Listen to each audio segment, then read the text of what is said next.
When we think of iconic Spider-Man villains, names like Green Goblin, Doc Ock, and Venom always come to mind. But there's one villain whose name alone strikes terror into the hearts of fans. His name is Carnage. I am the ultimate insanity! I am Carnage! But what makes this guy so unique? Let's dive deeper into the lore behind Carnage, his creator, and his most infamous storyline, Maximum Carnage.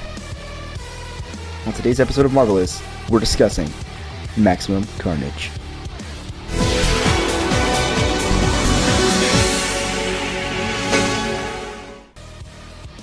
Carnage first appeared in The Amazing Spider-Man number 360, published in 1992. The creator was created by writer David Michelini and artist Mark Bagley, who is also known for his work on the Ultimate Spider-Man series in the 2000s, which I happen to own over 50 issues from. What makes Carnage stand out isn't just his monstrous appearance or his violent nature or the fact that he has no morals at all, but it's the fact that he was born from the symbiote that once bonded with Venom. Cletus Cassidy, Carnage's human host, was a psychopath already from the start.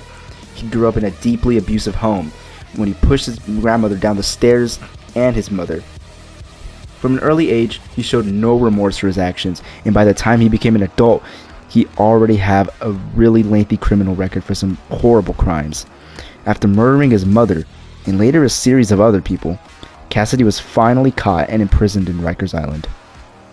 When he got to Rikers Island, he got into prison with Eddie Brock, and it was during that time in prison that his fate would take a darker turn. Eddie Brock, who had previously been bonded with the symbiote, the Venom symbiote, was imprisoned after his falling out with Spider-Man. When the Venom symbiote came to break Eddie out of jail, it left behind a part of itself in Cassidy's cell, and it dripped down into his bloodstream, and it made him into something even more dangerous than thought possible. His name? Carnage. So the Carnage symbiote is actually really unique to Venom and the other symbiotes from the Life Foundation. Unlike Venom, which actually had a sense of loyalty to Eddie, Carnage is just driven by pure chaos. And Cassidy actually was a perfect match. His violent tendencies amplified by the symbiote's hunger for destruction, and the result of that was Carnage. He was far more lethal, far more unpredictable, and lacked any morals or values that even Venom had.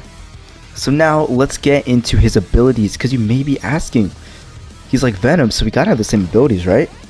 And to that I say, yes but no.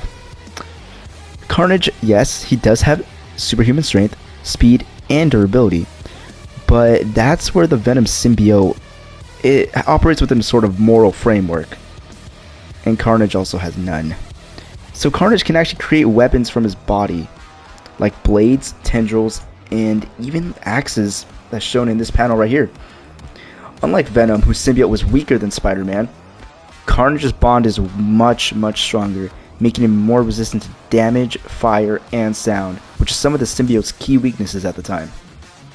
Also, he can heal from literally anything, making him nearly invincible.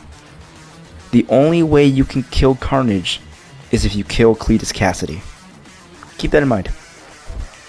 Carnage absolutely has no care for anything other than creating as much destruction as possible. And as I say that, we get into one of his most insane storylines in Carnage's history. That run is called Maximum Carnage, a 14-part crossover event that ran through several Spider-Man titles in 1993, including The Amazing Spider-Man, Spider-Man, Spectacular Spider-Man, The Sensational Spider-Man, and even Web of Spider-Man. The story begins when Carnage escapes from a prison and starts recruiting a group of supervillains to help him spread chaos across New York City. His first recruits are Shriek, a woman with the power to manipulate sound, and the shape-shifting doppelganger, who actually looks a lot like Spider-Man, but except has more arms, the lenses are flipped upside down, and he has claws for some reason. And together they form a sort of family, a really twisted family, who all they want to do is just wreak havoc on the city. As Carnage's reign of terror intensifies, Spider-Man realizes that he can't stop this alone. And for the first time in comics history, we see Venom and Spider-Man teaming up to fight Carnage. Now at the time, in the 90s, this was almost unheard of to have a supervillain and a superhero team up to stop an even worse supervillain.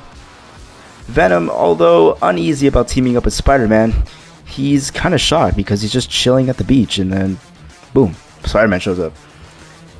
And Spider-Man basically tells him, yo, we gotta stop Carnage. He's killing innocent people. And Venom at the time was a lethal protector, as he had his own run called Venom the Lethal Protector. Venom absolutely does not want to see innocents slaughtered. So he agrees to Spider-Man, but under one condition. After they defeat Carnage, back to prison. So once we get to the actual issue of Maximum Carnage, the event is filled with brutal battles as Spider-Man and Venom go up against Carnage's like little family. But it's pretty clear that Carnage is an unstoppable force. The story isn't about the battles, not the physical ones. They're also forced to confront the personal fights. Spider-Man faces his fears of failure, and Venom struggles with his darker impulses.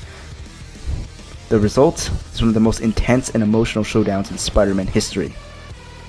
So the climax of Maximum Carnage is a massive confrontation in the streets of New York where Spider-Man, Venom, and actually some of the X-Men come together to stop Carnage once and for all. And in the end, Spider-Man and Venom managed to defeat Carnage, but the damage he left behind was irreparable.